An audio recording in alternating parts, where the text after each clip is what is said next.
ভাই, আল্লাহর অস্তিত্ব আছে কি নেই, আজকে বর্তমান সময়ে এটাই সব থেকে বড় বিতর্ক। কারণ পৃথিবীর বুকে এমন কোনো সাইন বা এমন কোনো চিহ্ন বা এমন কোনো অবজেক্ট মানুষ দেখতে পায় না যেটা আল্লাহর ডিরেক্ট এক্সিস্টেন্সকে মানুষের কাছে তুলে ধরে। Per current most controversial concept in human brain which is there any existence of god, yes or no. এটাকে নিয়েই বহু তর্ক বিতর্ক মানুষের মধ্যে দেখতে পাওয়া যায়। আমাদের সমাজটা, মানব জীবনটা অনেকটা এই তত্ত্বের উপর বেশ করেই কিন্তু বিভক্ত হয়ে পড়েছে একে অপর থেকে। আল্লাহর অস্তিত্ব বা সেই ক্রিয়েটারের অস্তিত্ব আদৌ আছে কি নেই? ভাই, পৃথিবীর বুকে এমন কোনো সাইন বা এমন কোনো চিহ্ন আল্লাহ এই আর্থ নামক প্ল্যানেটে কোথাও রেখে যায়নি যেটা তার এক্সিস্টেন্সকে ডিরেক্টলি প্রুফ হিসাবে মানুষের কাছে তুলে ধরে। কোনো জায়গায় কোনো চিহ্ন কিন্তু, কোনো তার আকার, কোনো তার স্ট্রাকচারাল একটা ভিজিবিলিটি, কোথাও পৃথিবীর বুকে কোথাও সেই নিদর্শন তৈরি করা হয়নি যেটা থেকে মানুষ বুঝতে পারে বা যেটা থেকে মানুষ সেই চিন্তা থেকে মুক্ত হতে পারে যে আদৌ গডের এক্সিস্টেন্স আছে কি নেই। তো ভাই, কোরআন বলছে যে মানুষ পৃথিবীর আর কোনো দিকে নয়, এই ইউনিভার্সের আর কোনো দিকে নয়, মানুষ যদি নিজের দিকে একটু তাকায় তাহলে সে সহজেই বুঝে যাবে যে ক্রিয়েশন তো রয়েছে। তাহলে ক্রিয়েশন যদি থেকে থাকে তাহলে ডেফিনেটলি কোনো ক্রিয়েটার ছাড়া সেই ক্রিয়েশন সম্ভব নয়। তো কোরআন বলছে যে মানুষ যদি নিজের শরীরের দিকেই একটু তাকায় আর পৃথিবীর এই ইউনিভার্সের কোনো দিকে না তাকিয়ে নিজের এই কমপ্লেক্স অর্গ্যানের মাধ্যমে তৈরি করা এই কমপ্লেক্স বডির দিকেই একটু তাকায়, তাহলে মানুষ পাগল হয়ে যাবে। পাগল হয়ে যাবে এই কারণেই মানুষ চিৎকার করে বলে উঠবে যে কে সেই ক্রিয়েটার যে আমার বিনা পারমিশনে, আমার বিনা অনুমতিতে এই কমপ্লেক্স বডির মধ্যে আমাকে জীবিত করে রেখেছে।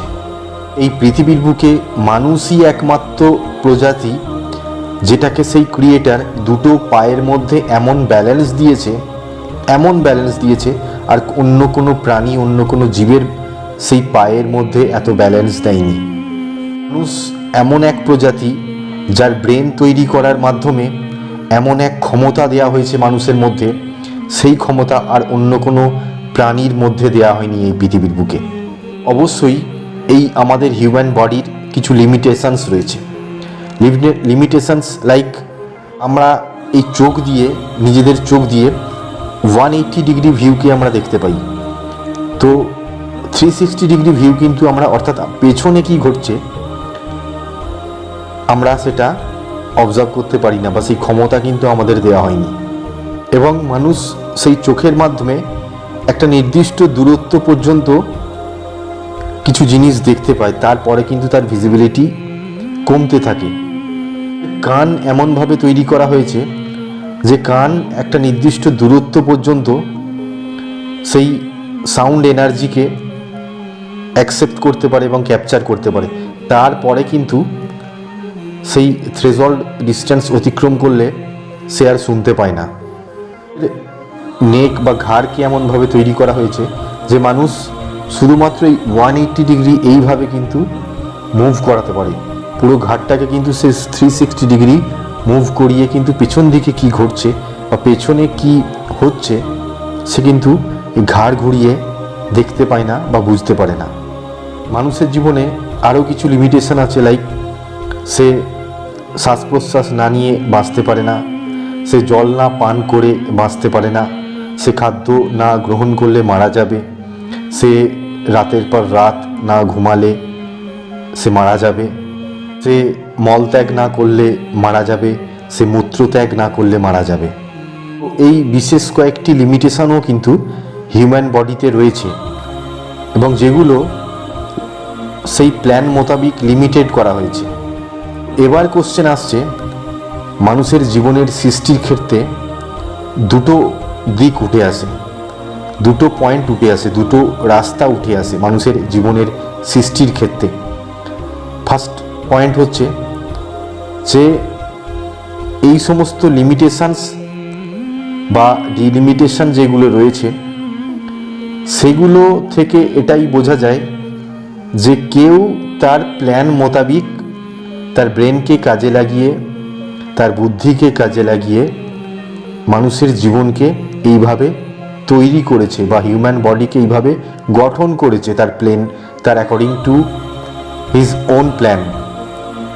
সেকেন্ড পয়েন্টটি হলো যে মানুষ যদি মানুষের ক্রিয়েটার হয়ে থাকে, অর্থাৎ মানুষের ক্রিয়েশনের পেছনে যদি কোনো ক্রিয়েটার না থেকে থাকে এবং সে যদি নিজেকেই ক্রিয়েট করে থাকে, তাহলে এই লিমিটেশনগুলো তার জীবনে বা তার শরীরে রাখলো কেন? সে তো অনায়াসেই তার এই ঘাড়টা 360 ডিগ্রি ঘোরাতে পারত, তার ঘাড়টা 360 ডিগ্রি ঘোরাতে পারত এবং তার কান বা চোখ এমনভাবে সে তৈরি করতে পারত যে অনন্ত সময়, অনন্ত দূরত্ব পর্যন্ত সে তার ভিজিবিলিটি তৈরি করতে পারত, অনন্ত দূরত্ব পর্যন্ত সে সাউন্ড এনার্জিকে ক্যাপচার করতে পারত, সে অক্সিজেন না নিয়ে, জল না পান করে নিজেকে এমনভাবেই তৈরি করতে পারত সে অনায়াসেই বেঁচে থাকতো পৃথিবীর বুকে। তার বেঁচে থাকতে কোনো অক্সিজেন, জল, খাদ্য, ঘুম এগুলোর দরকার হতো না। তো ভাই পয়েন্ট নাম্বার 2 টোটালি আমরা ক্যান্সেল করতে পারি যে মানুষ যদি নিজেকে ক্রিয়েট করে থাকে তাহলে অনায়াসেই সে কিন্তু এই লিমিটেশনগুলো রাখতো না। তাহলে এটাতে আমরা একমত হতে পারি যে মানুষ নিজেকে ক্রিয়েট করেনি। তাহলে আমরা সেই পয়েন্ট নাম্বার 1-এ ফিরে যাই যে মানুষের শরীর, মানুষের জীবন গঠনের পেছনে কিন্তু কোনো ক্রিয়েটার রয়েছে যে তার প্ল্যান মোতাবিক কিন্তু আমাদেরকে সকলকে এই শারীরিক গঠন প্রদান করার মাধ্যমে কিন্তু, এই জটিল শারীরিক গঠন প্রদান করার মাধ্যমে কিন্তু আমাদেরকে তৈরি করেছে। তো এই পয়েন্টে কিন্তু আমাদের সবাইকে আসতে হবে এবং এই পয়েন্টে যদি আমরা সবাই এই একই প্ল্যাটফর্মে যদি আমরা সবাই আসি তাহলে এই চিন্তা আমাদের মাথা থেকে অ্যাটলিস্ট বেরিয়ে যাবে যে আমরা নিজেকে ক্রিয়েট করিনি, আমাদের পেছনে একটা ক্রিয়েটার লুকিয়ে রয়েছে। এবার আসা যাক যে সেই সৃষ্টিকর্তা আমাদের শরীরে, আমাদের এই কমপ্লেক্স হিউম্যান বডিতে কি সাইন রেখে গেছেন বা কি সাইন ছেড়ে গেছেন, যেটার মাধ্যমে আমরা সহজেই উপলব্ধি করতে পারি যে আমাদের এই হিউম্যান বডি গঠনের পেছনে, আমাদের শারীরিক গঠনের পেছনে সত্যি কোনো না কোনো ক্রিয়েটার লুকিয়ে রয়েছে। মানুষ যদি তার চোখের ফাংশনকেই একটু ফলো করে, এই যে চোখ আমরা বন্ধ করি না, এই চোখের পর্দা ওঠানামা করছে, তো সায়েন্স বলছে, মেডিকেল সায়েন্স বলছে এই চোখের ওঠানামা প্রতিটা 24 ঘন্টায় অর্থাৎ একদিনে 12,000 বার হয়, 12,000 বার হয়। আল্লাহু আকবার, 12,000 বার চোখের পর্দা ওঠানামা করে। তো ভাই আমরা বুঝতে পারি না কে এই সব করাচ্ছে। আমরা যদি প্রত্যেক দিন শুধু নিজে থেকে আমাদের ব্রেনের মাধ্যমে, নিজেদের চিন্তার মাধ্যমে শুধু 12,000 বার এই পর্দা ওঠানামানো করি ম্যানুয়ালি, তো আমাদের পুরো দিনটাই লেগে যাবে, আমরা আর অন্য কোনো কাজ করতে পারবো না। গুনতে পুরো দিনটাই লেগে যাবে, আমরা আর অন্য কোনো কাজ করতে পারবো না। কিন্তু আল্লাহ সেই সৃষ্টিকর্তা এর পেছনে কাকে ডিপ্লয় করে রেখেছেন বা কি শক্তিকে কাজ করাচ্ছেন এর পেছনে, যে আমাদের না বোঝার সত্ত্বেই, আমাদের কন্ট্রোলের বাইরে রেখেই এই চোখের পর্দাকে প্রত্যেক দিন 12,000 বার ওঠানামা করাচ্ছে। আল্লাহু আকবার, আমরা টেরই পাচ্ছি না কিভাবে হয়ে যাচ্ছে। প্রত্যেক দিন মেডিকেল সায়েন্স বলছে 12,000 বার ওঠানামা করে, আমরা জানি না কিভাবে আমাদের নাগালের বাইরে এই সমস্ত কিছু হয়ে যাচ্ছে। এবং এই চোখের ভিতরে একটা এমন লিউব্রিকেন্ট দেওয়া রয়েছে যেটা আইবল এবং এই পর্দার মধ্যে সমস্ত সময় প্রত্যেকটা মুহূর্তে একটা ফ্রিকশন হচ্ছে।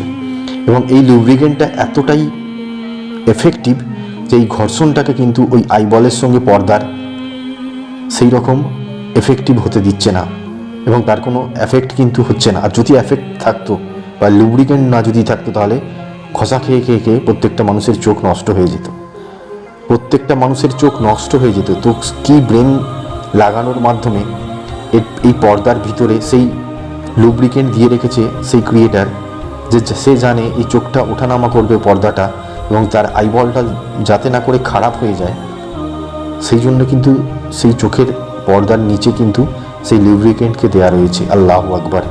তো এটা কোনো নির্দিষ্ট প্ল্যানের আওতায় পড়ে না।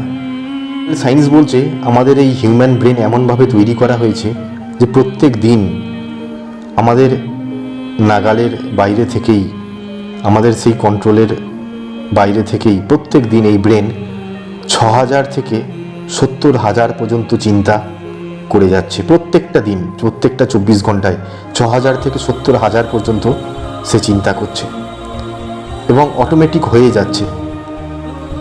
এর প্রতি আমাদের কোনো কন্ট্রোল নেই। থট বা থিঙ্কিং জেনারেটিংয়ের প্রতি আমাদের কোনো কন্ট্রোল নেই। তাই আমাদের হার্ট প্রত্যেক দিন, প্রত্যেকটা 24টা ঘন্টায় 1 লক্ষ বার পাম্প করছে, 1 লক্ষ বার। আমাদের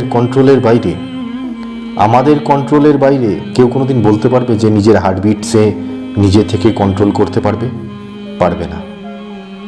বাইরের কোনো এক্সটার্নাল ফোর্স বা external generator, external pump machine বা এক্সটার্নাল ফুয়েল ছাড়াই কিন্তু প্রত্যেকটা দিন 1 লক্ষ বার আমাদের হার্ট পাম্প করে যাচ্ছে। এবং শুধু 1 লক্ষ বার পাম্প বা হার্টবিট জেনারেটরের মাধ্যমে শেষ হয়ে যাচ্ছে না, থেমে যাচ্ছে না। প্রত্যেক দিন আমাদের হিউম্যান বডিতে এই হার্ট 10,000 লিটার ব্লাডকে সার্কুলেট করাচ্ছে আমাদের হিউম্যান বডিতে। আল্লাহু আকবার। একটা পূর্ণ প্রাপ্তবয়স্ক হিউম্যান বডিতে এই হার্ট প্রত্যেক দিন 10,000 লিটার ব্লাডকে সার্কুলেট করাচ্ছে। এবং আমরা এই যে অক্সিজেন ইনটেক করছি, ইনহেল করছি নাকের মাধ্যমে, এই অক্সিজেন আমাদের লাংসে যাচ্ছে, সেই লাংস থেকে সেই প্রত্যেকটা ব্লাডের প্রত্যেকটা কোনায় কোনায় অক্সিজেন ছড়িয়ে দেওয়া হচ্ছে, এবং সেই অক্সিজেনকে ক্যারি করছে আমাদের প্রত্যেকটা যে সমস্ত ব্লাড কর্পাসালগুলো রয়েছে, বা সেই সমস্ত যারা ব্লাড পার্টিকেল ক্যারিয়ারগুলো রয়েছে, তারা কিন্তু এই অক্সিজেনকে আমাদের হিউম্যান বডিতে প্রত্যেকটা জায়গায় জায়গায়, প্রত্যেকটা সেলে পৌঁছে দিচ্ছে।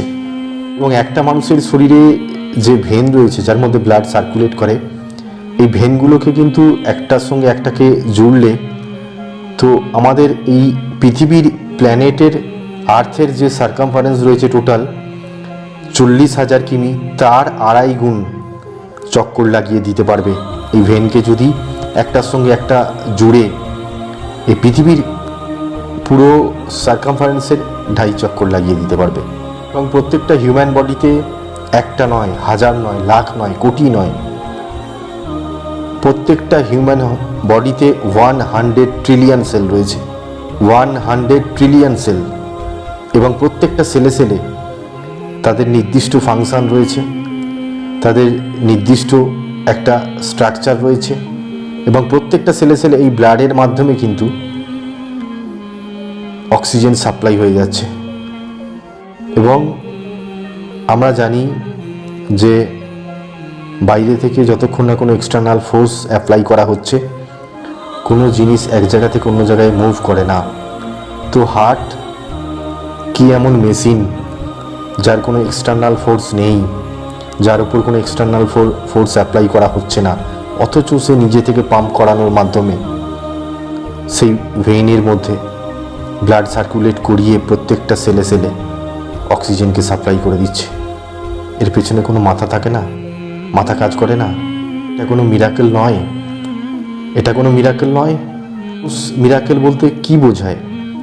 মানুষ মিরাকেল বলতে কি বোঝে? যে একজন জাদুকর তার হাতের রুমাল থেকে পায়রা তৈরি করে দেবে, শুধুমাত্র এই জাদুতে বিশ্বাসী মানুষ, এই ম্যাজিকে বিশ্বাসী, এই মিরাকেলে বিশ্বাসী। হিউম্যান বডিতে যে সমস্ত প্রত্যেকটা দিন, প্রত্যেকটা মুহূর্তে মিরাকেল ঘটছে, এতে বিশ্বাস করবে না মানুষ?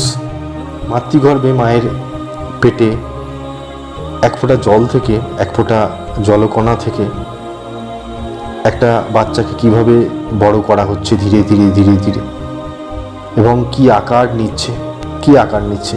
মানুষের ছেলে মানুষ হচ্ছে, গরুর বাচ্চা গরু হচ্ছে, কুকুরের বাচ্চা কুকুর হচ্ছে, ছাগলের বাচ্চা ছাগল হচ্ছে, ইনসেক্টসদের যারা স্পেসিস রয়েছে তাদের মতো করে তাদের বাচ্চা হচ্ছে, হাতির বাচ্চা হাতি হচ্ছে, ঘোড়ার বাচ্চা ঘোড়া হচ্ছে, বাঘের বাচ্চা বাঘ হচ্ছে, সিংহের বাচ্চা সিংহা হচ্ছে। তো আল্লাহ কি এমন ক্ষমতা দিয়ে রেখেছে সেই এক ফোঁটা জলকণার মধ্যে, এবং কে পুরো সিস্টেমটাকে কন্ট্রোল করছে, যে সেই জলকণা থেকে একটা সেল তৈরি হচ্ছে, সেই সেলের ডিভিশনের মাধ্যমে ক্রমাগত একটা নির্দিষ্ট নিজস্ব স্পিসিসের একটা আকার পাচ্ছে তারা। হিউম্যান ডাইজেস্টিভ সিস্টেম এতটাই কমপ্লেক্স একটা সিস্টেম, যেখানে একটা 9 মিটার লং ট্র্যাক অফ হলো অর্গানস রয়েছে। 9 মিটার মধ্যে রয়েছে mouth, oesophagus, stomach, small and large intestine and anus. তার সাপোর্টিভ এবং অ্যাক্সেসরি যে সমস্ত অর্গানগুলো রয়েছে, like liver, pancreas and gall bladder.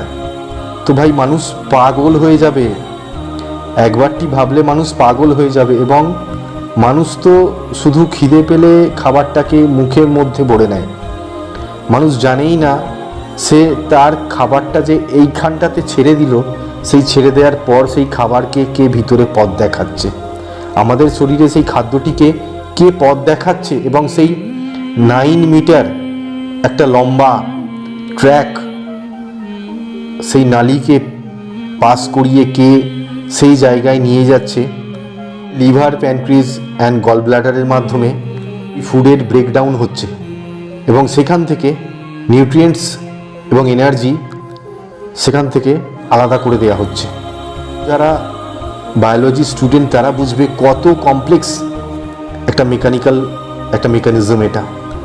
শুধুমাত্র আমরা তো সামান্য খাবারটিকে মুখের মধ্যে ঢুকিয়ে দিই, সেই খাদ্যটি যে কোথায় কোথায় যাচ্ছে এবং কিভাবে তার মেকানিজম হচ্ছে, এবং শেষ পর্যন্ত স্টুল হয়ে আমাদের শরীর থেকে বাইরে বেরোচ্ছে, মানুষ যদি বোঝার চেষ্টা করে সাময়িকভাবে হলেও, মানুষ পাগল হয়ে যাবে।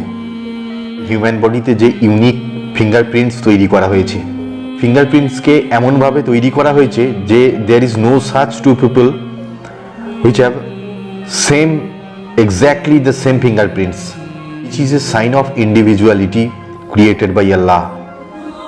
এটা কত কমপ্লেক্স ক্রিয়েশন, এটা আল্লাহর মিরাকেল নয়, এর পেছনে কেউ নেই। বডিতে যে কিডনি সেট আপ করা হয়েছে, এবং এই কিডনিকে বলা হচ্ছে ইন্টেলিজেন্ট কিডনিজ, এবং সেই আল্লাহর কি কুদরত, সেই আল্লাহর কি সৃষ্টি, যে প্রত্যেকটা কিডনির মধ্যে 1 মিলিয়ন মাইক্রোস্কোপিক ফিল্টার এলিমেন্ট রয়েছে, 1 মিলিয়ন মাইক্রোস্কোপিক ফিল্টার ইউনিট রয়েছে সেই কিডনির মধ্যে, প্রত্যেকটা কিডনির মধ্যে, which is called নেফ্রন। তাদের কাজই হলো যে ওয়েস্টেজ যে সমস্ত মিনারেল রয়েছে, ওয়েস্টেজ পয়জনাস যে সমস্ত পদার্থগুলো রয়েছে, তাদেরকে, যেগুলো নেসেসারি মিনারেল রয়েছে তাদের থেকে আলাদা করা।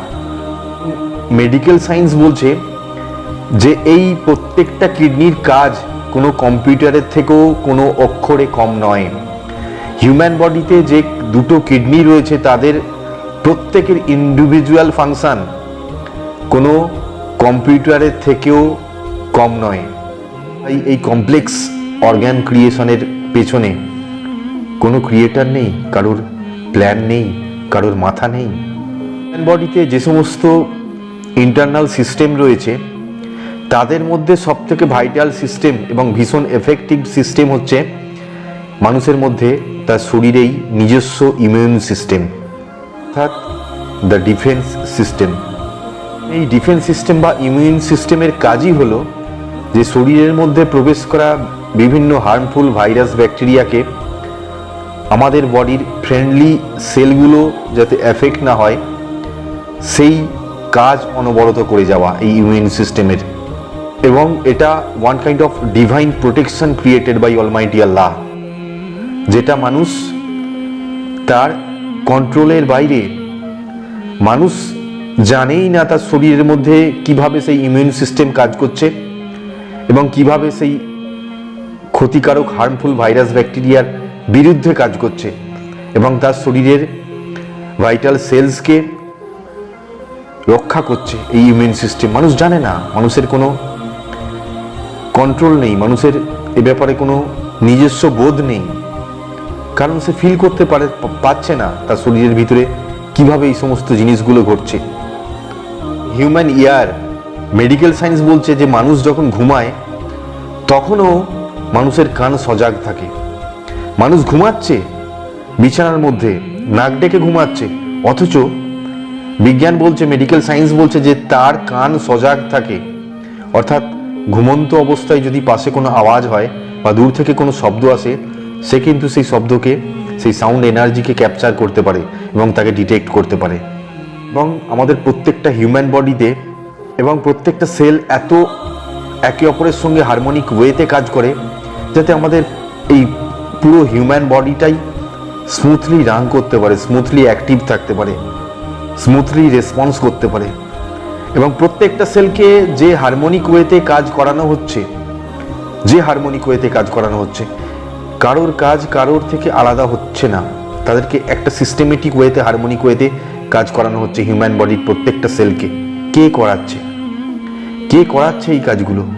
এগুলো এমনি এমনি হয়ে যাচ্ছে?